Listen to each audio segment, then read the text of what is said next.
welcome everyone. I'm really pleased to have us all together to talk about Newburyport hazard mitigation planning. For those of you who are new to this process, this is a required document that is critical for us to receive any type of FEMA funding. And we have had our own plan in the past, and then these last about 5 years, I think. Is that right, Jennifer? You can just nod your head, 5 years. And so then our last plan, we decided to do as a region and worked with all of the communities, or many of the communities that are part of Merrimack Valley Regional Planning Commission. And then this year we decided, well, because a lot of work has been done and we were moving in a direction so that we would be prepared, have this plan complete before we were able to apply for a federal FEMA grant program for December. So our current plan expired the end of May. So I'm grateful to Jennifer Hughes from Merrimack Valley Planning Commission, who we contracted with to lead us through this process, and then members of our ad hoc group and Julia, Molly, and many others have been working with Jennifer to upgrade our plan. So the basis from our plan is really centers around a lot of the work that we have already accomplished. In 2016, in April, was our last regional plan that I talked about. That took us till this May. Then there was the flood resilience for riverine and coastal communities, an EPA final report that was issued in 2016 of January. The Great Marsh Coastal Adaptation Plan, that was a very, very important regional plan that I think has been presented several times and was finalized in December of 2017. And then we were very fortunate to have the Executive Office of Energy and Environmental Affairs start a new program called the Municipal Vulnerability Preparedness Program. And like our green communities, you were required to become an MVP community, and that began with a workshop where we had to identify our priorities and vulnerabilities. And we did that, applied for a grant to sort of look at what would be the best means for us to protect the wastewater treatment facility. And that work is done, as all of you know. And that was the action grant that was completed in June of 2019. And then, of course, the multi-year work that our ad hoc group did on our climate resiliency plan that was finished in October of last year, and so, or 2020. And so that takes us to where we are in the plan, and there are very specific requirements from FEMA about how we move through to finalize this plan. And on that note, I'm going to turn it over to Jennifer. All right, thank you, Mayor Holliday, and thank you all for joining us today. Just gonna switch to my next slide here. I think back in 2018, the state actually created its first combined state hazard mitigation plan and climate adaptation plan, referred to as the SHMCAP. This link on the bottom here will take you to that plan. It's quite a thorough document, but you can see from the little design on the right here that it basically melded those two plans together. And Newburyport is already 3/4 of the way there, having done a lot of this planning work. In fact, the state in the MVP process, if your hazard mitigation plan expired at the time you were doing your MVP, allowed you to combine those two processes as well. Fortunately or unfortunately, Newburyport's plan, when they did MVP, was still active, so that wasn't an option. But I do think the city has already done a large part of the planning that's required to do a hazard mitigation plan. So all of you are here today because despite having done all that planning, there still needs to be a process to talk about what the city has done, how you want to prioritize that work in your hazard mitigation plan, and a few things that aren't covered by the climate resiliency plan work that you've done, which includes non-natural hazards. So largely you've been talking about natural hazards, and there are, of course, some non-natural hazards that the city needs to consider. So I'm going to stop sharing this. I guess I can tell you just a little bit more about the process after this planning meeting. We've also had 2 core team meetings with a smaller group of the Resiliency Committee. We will be putting together a draft plan. Once that draft is together, we will share it all out again, and we will hold a listening session. All of you, of course, will be invited, but it would be a larger community effort to have some input at that point as well. After that, MEMA and FEMA need to review the plan first. MEMA tends to send it back with a few comments, and those will be revised. It'll go to FEMA. FEMA will review it, and then it can be adopted by the city council if they so choose. So that's sort of the process. Any questions about what we need to do or how we're going to do it? Okay, I'm going to share again, and we are going to go to do some online polling. Sorry. Not the Zoom screen. All right, are we seeing the polling? Yes. Great. Is there a chat function, Julia? There is, let's see, there usually is a chat function. Yeah, sorry, just to clarify, we actually disabled the chat function because of the open meeting law. Yeah. Okay. It wasn't apparent to us that you would wanted that. So. I'm going to have to do one more share then, because I have it over here on our agenda.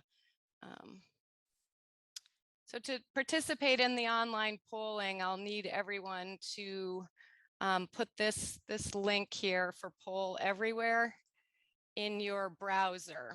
So you can see the HTTPS. I don't think anyone can copy off the screen, but I'll leave it up there for a couple seconds so everyone can.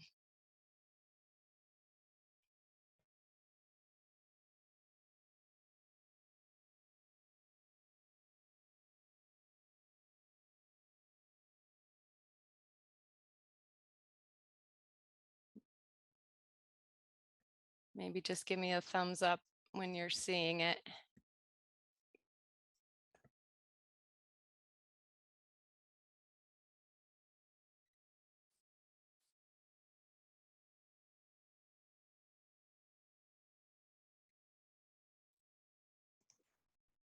I'm sorry, I just don't understand what you want us to do.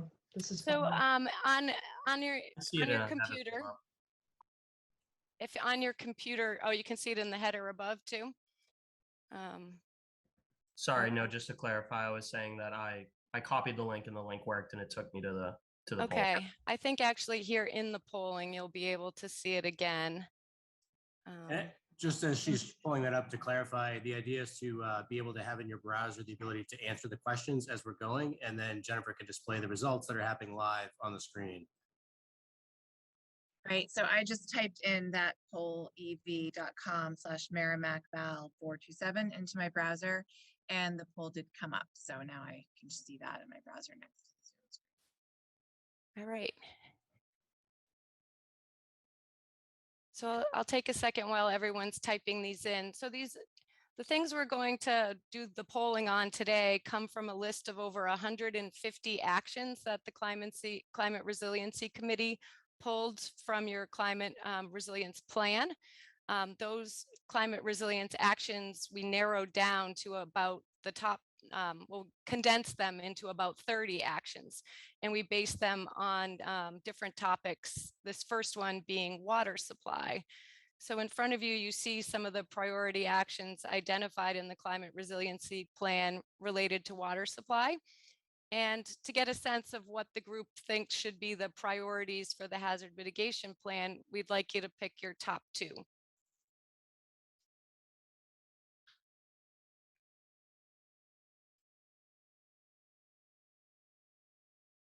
And so as everyone's voting, we can see that the tallies are changing. We'll give everyone a couple of seconds to read through and make their vote.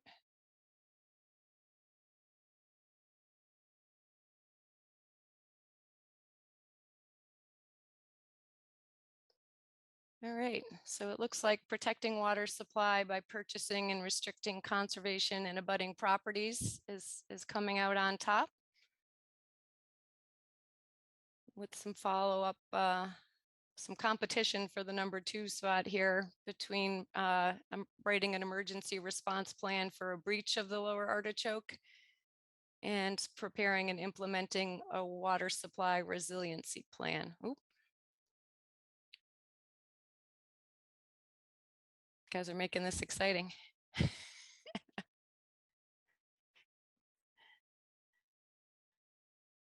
All right. Anyone unable to vote at this point? Hopefully everyone's been able to get in here. All right. Oh, a couple of stragglers there. All right, I'm going to move on to the next poll. We'll leave water supply and move to the wastewater treatment plant. And here you can see we have 5 new action items, again, consolidated from your prior climate resiliency plan.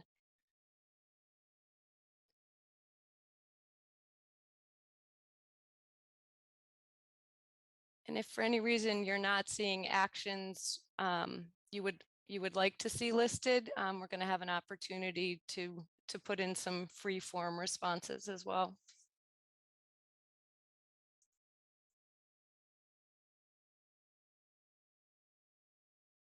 So we have some interest in preparing a feasibility study to relocate the wastewater treatment facility and continuing to construct barriers to protect the facility. Again, with storm surge and flooding being the concerns. And of note too, this plan will highlight a lot of the work that the city has already undertaken, so that those steps you've already done to protect the wastewater treatment facility will also be highlighted in a different portion of the plan. All right, thank you for those, and we'll move on to the next topic. And this is just general actions to protect infrastructure outside of water and wastewater. These include general flood resiliency measures, improving street sidewalks, bike lanes for livable streets, encouraging and supporting protection of critical assets like the National Grid substation. I'll let you read through.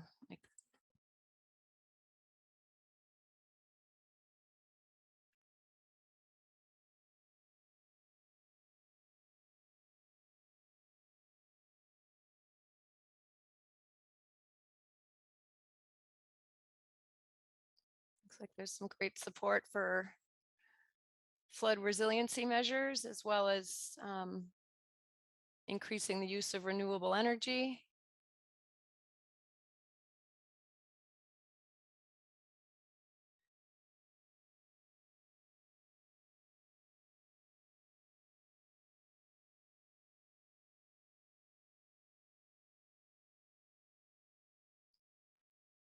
Some support for livable streets and the substation. But it looks like flood protection measures and reducing fossil fuel across the city are some key actions. All right, moving on. Next, we talk priority actions to address the waterfront neighborhoods and amenities, including Cashman Park. A little wordy, but hopefully everybody can see that.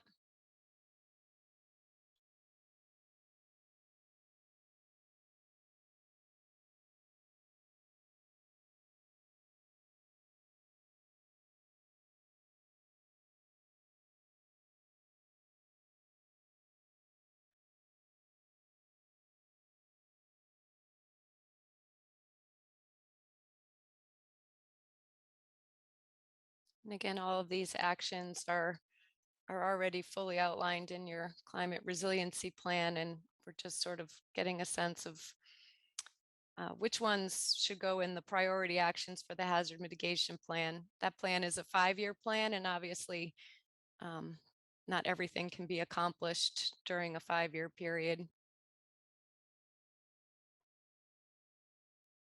All right, looks like some equal support for education and outreach to the waterfront committees, the chamber, business and property owners, as well as doing some projection and inundation timeline scenarios for that region,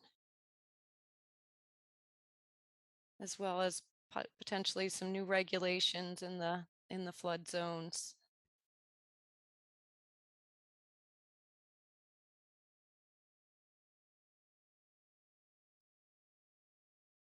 All right, thanks everyone for taking the time to read those through. Next up, we have priority actions for Plum Island, a subject that's been further addressed recently with some work, MVP work related specifically to sea level rise in Plum Island.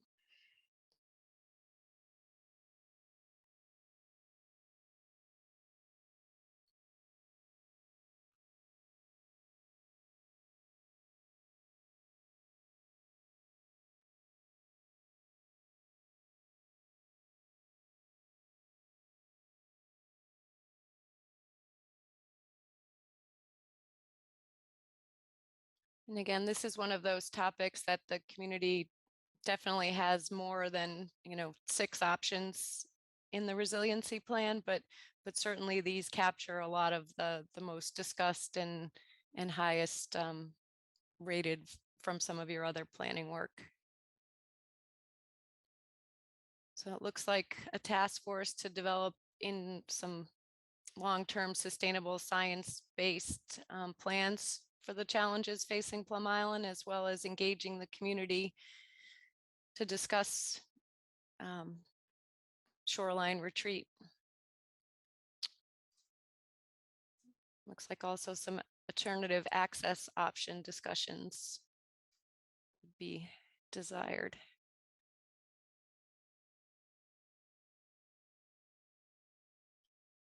All right. Thanks. I think that one showed a lot of activity. So now moving on to regulatory and budgetary actions that the city can take to mitigate hazards and provide resiliency. Again, a little wordy, but some all coming from existing plans that the city has.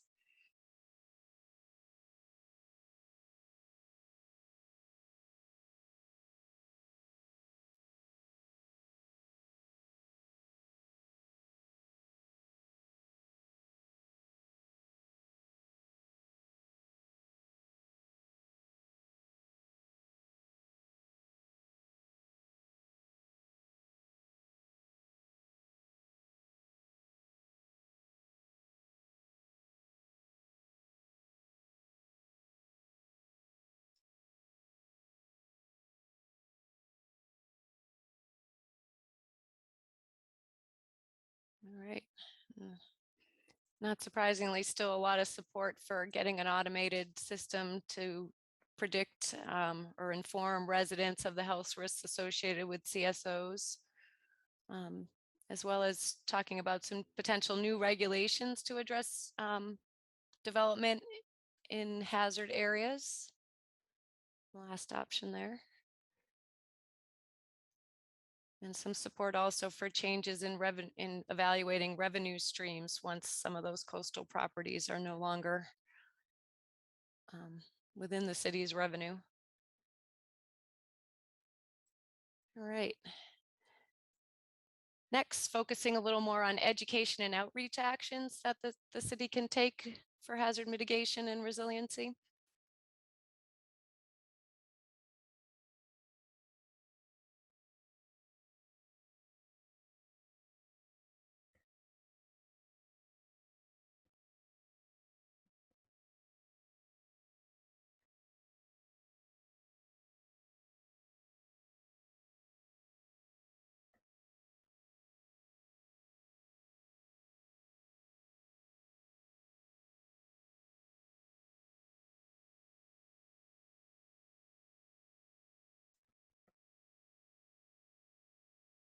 All right. Looks like a lot of support for developing emergency plans for the city to prepare for the increasing climate change risks, as well as some support down the bottom there for tracking municipal carbon footprint and evaluating progress toward net zero goals. There are some really good tools out there for that these days, even down to the residential household level. And some support in there for school-based programs.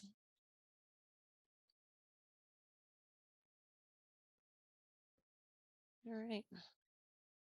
Look to be leveling out a little bit.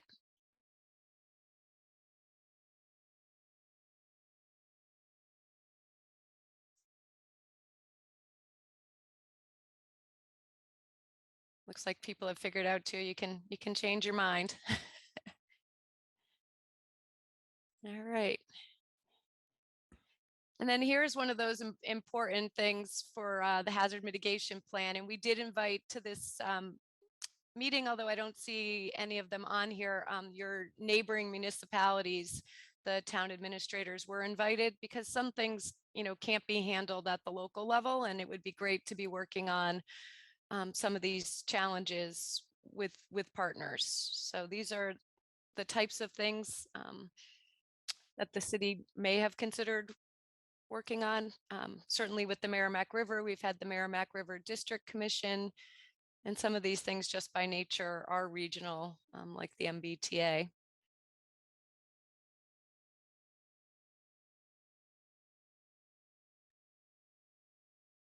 And I know you already are doing some work with your neighbor, given that your water supply lies partly in West Newbury.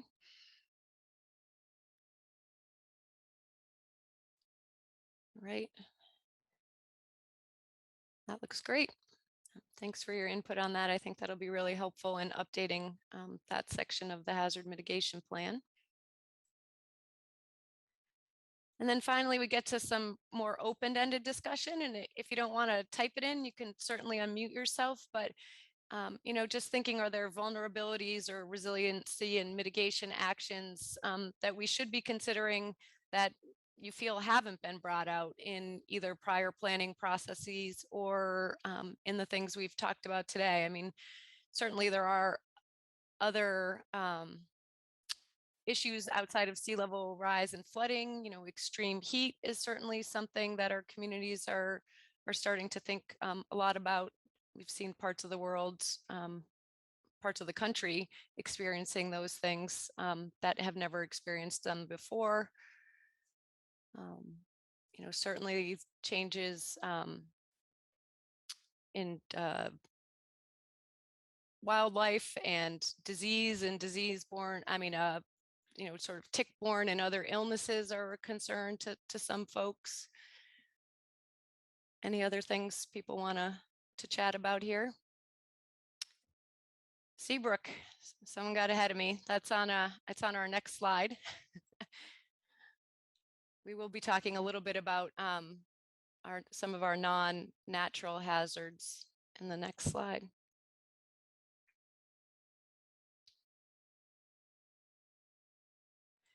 Yeah, we didn't. Your resiliency plan certainly does address the business park and flooding there, so that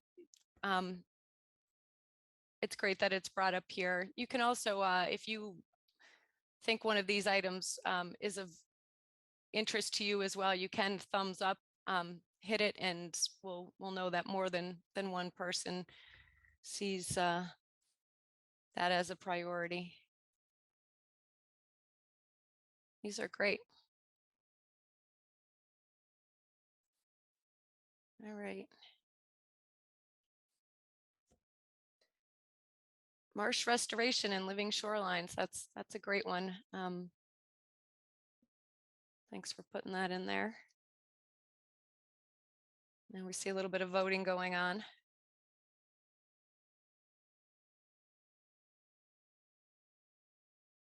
First responder issues when the turnpike is flooded.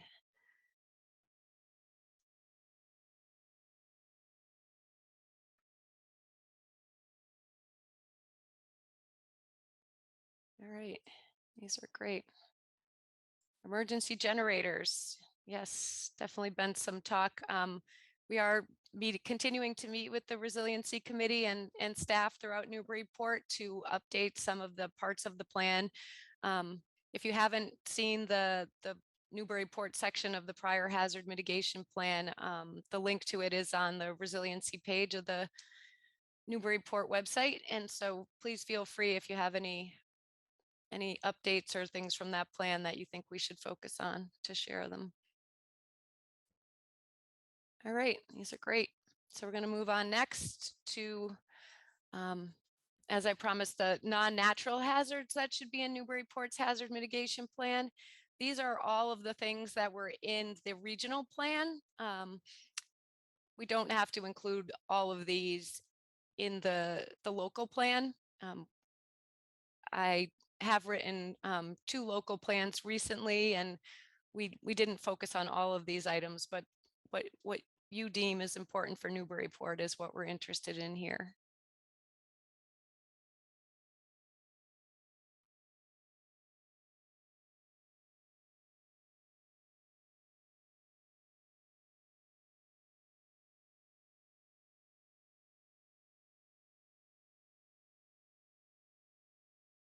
So a nuclear event, not surprisingly, receiving some votes, as well as water contamination and waterborne illness, something that was brought up in your resiliency plan as well.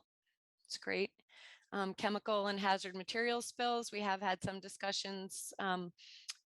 Members of the fire department have attended at least one of our meetings, so that's great. And thank you, Chief, for being here today.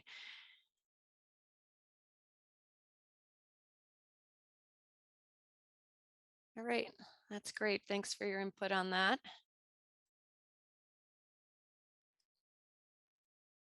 And then, you know, if in thinking about those non-natural hazards, especially the nuclear events, the chemical spills, are there any specific actions that you think the city should be looking at, preparing to do, adding to the plan? We'll certainly be taking actions from the prior plan that are ongoing and don't need to change. But if there's anything new on the non-natural hazard front that you think should be in here,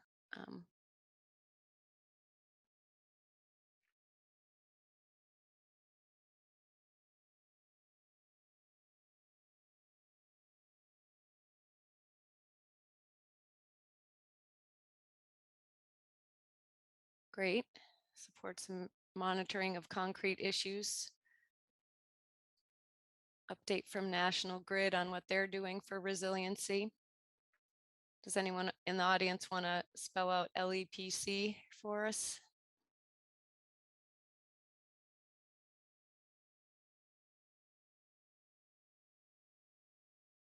Evacuation procedures. Great.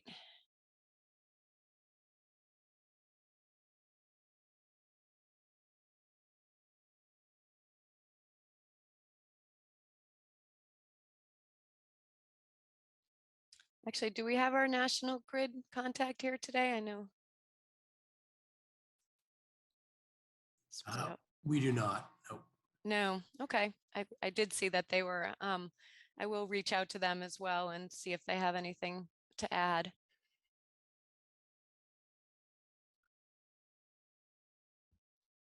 All right. This is great input. Ensuring emergency responders have the equipment they need. Municipally provide public information on status of nuclear power plant issues. Okay. Well, this is great. We will be making certain that these things are discussed and make it into the plan.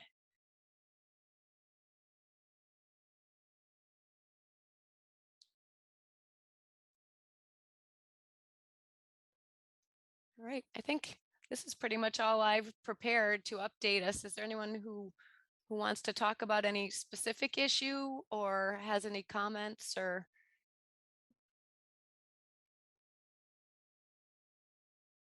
We are in the process of drafting the plan now. There's a lot of data that gets pulled into the plan, some information from the National Flood Insurance Program, lists of hazardous bridges and dams, if they exist and where they are. So we do a land use analysis to talk about property that lies within the floodplain. There'll be some mapping that goes on about for critical infrastructure and what exists in the different hazard zones. So lots of things still to be done, but so much information that Newburyport already has that I'm hoping this will be a less of a lift than it would otherwise be, because you have all done so much planning prior to this point. And Jennifer, a quick question, maybe sure. for the group. As you mentioned, this is a planning session that we're doing today with all these people who we've invited as stakeholders. But after this, there'll be a public information session. There'll be 2 of those listening sessions, essentially. One where the city council will be asked to adopt the plan. But for the first one and for the second one, I'm just wondering if the participants here today have any thoughts, recommendations, concerns about those listening sessions, how they think that they should go, anything they think should be added or taken away from what we've seen here today. And also the timing, Jennifer. Right. I mean, we want to be having the listening session in September, because ideally after that, the plan goes to MEMA. They generally take about a month to review the plan. That's been my experience. Just recently, I submitted a plan to FEMA, and the turnaround time from FEMA was much shorter. I think they were like barely 3 weeks. So just factoring that into needing to have the plan accepted prior to the December timeframe to apply is important. So I think we're looking for the first listening session to be towards the end of September if possible. And that's when we can submit the plan to MEMA. Okay, great. So we only have to have the first listening session prior to submitting the plan to MEMA. Right. Yep. The last listening session is more or less, or hopefully a meeting with the city council where there'll be more the option for public comment and comment from the city councilors. But at that point, we would be looking also at that same meeting to adopt the plan. So.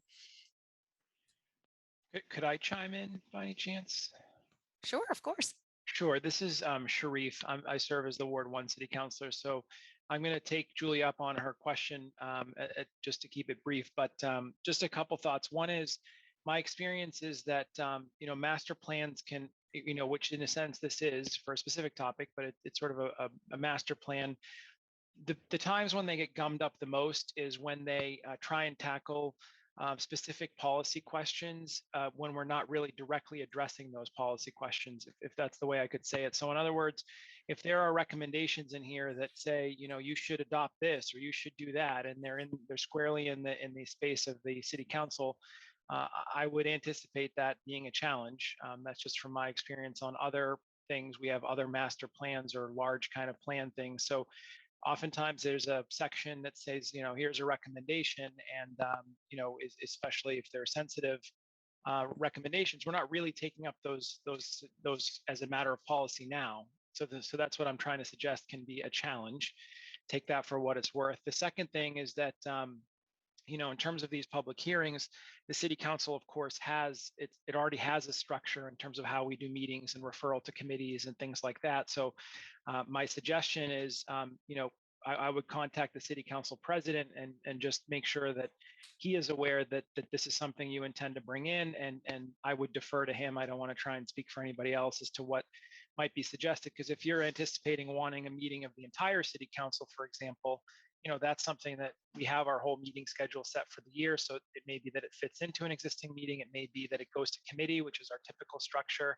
I'm not actually sure exactly which the right committee would be. There are some other counselors on this call, or at least one who may chime in, but maybe this goes to public safety. There's an aspect there. Maybe, there's a planning aspect to it. There are different pieces. So I think in terms of, priming the city council for receipt of this, it makes sense to reach out so that it doesn't just walk in and Andy, I'm sure, can help with that since he helps coordinate a lot of these things, and Julia too, knows that kind of how some of the council stuff works. So those are my two thoughts, and my understanding is that this plan does need to be adopted by the city council. So in the past, to be honest, we have simply accepted or acknowledged receipt of the plan, but we haven't taken a vote on it. And so I don't think that's necessarily an option here. So there's a better, just to do it the best way possible to give it the highest chance of a good outcome. Those are my two thoughts. Okay, I think I understand what you're saying, but certainly, like the last plan, the probably the meat of this plan is the action plan. You can find it. I think it's.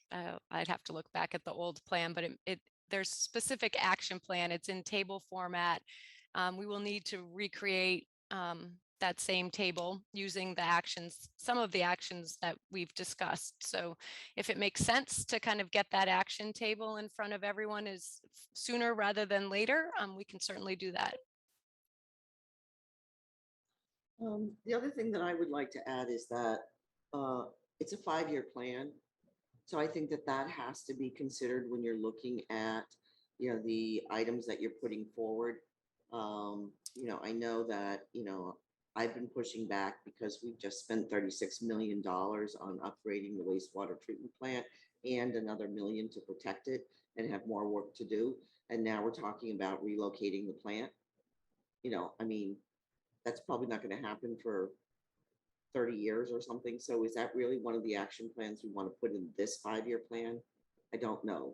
I also think that I'm going to take it a little bit further than Sharif did, but the people on Plum Island are incredibly sensitive. And when some ordinances were tried to be submitted earlier this spring, it really backfired. So I think that there has to be, we all know that, Plum Island is going to have serious erosion.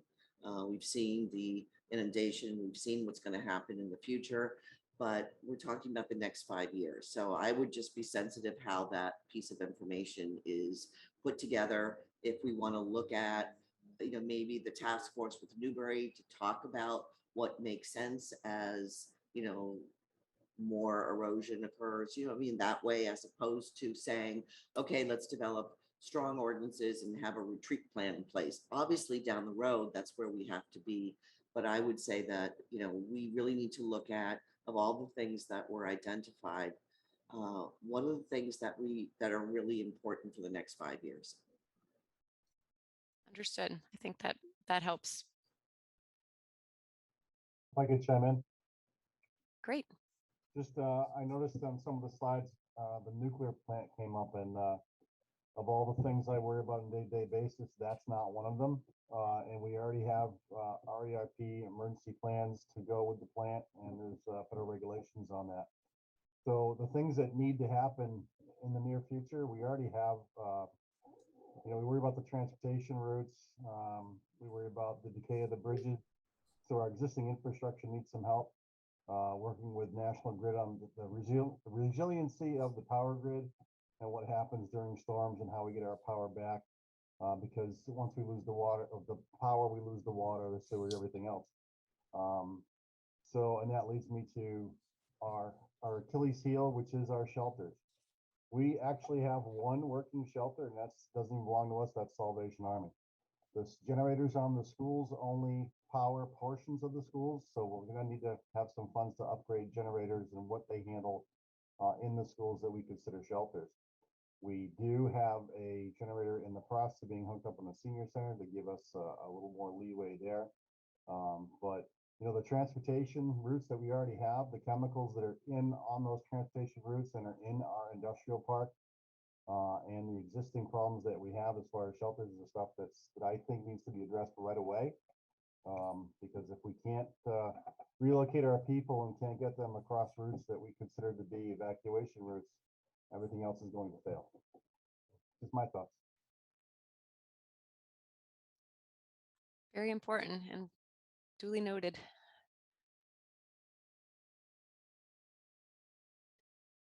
All right. Anyone on the call? I thank you, Matt, for joining us from the reservation.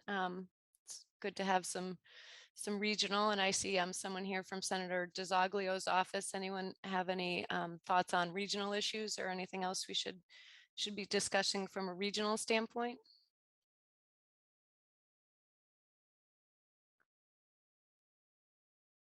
All right, well, I think we've gotten a lot of input and a lot of information, and I'll look forward to meeting again with the Resiliency Committee, and we'll start to pull this all together and get some drafts circulating for everyone to review. So thank you all very much. Thank you, Jennifer. Nice job. Thank you, I like these Jennifer. short, sweet, lot of information, well organized. We get through and we're Yeah. out in 44 minutes. Good job. All right. The Nicely poll done, was Jennifer. excellent. Yeah. Yeah, Thank you, Jennifer. thank All you. right. That was Have a great. great afternoon, everyone. Thanks, you Thank you. too. You too. Thank you. Bye.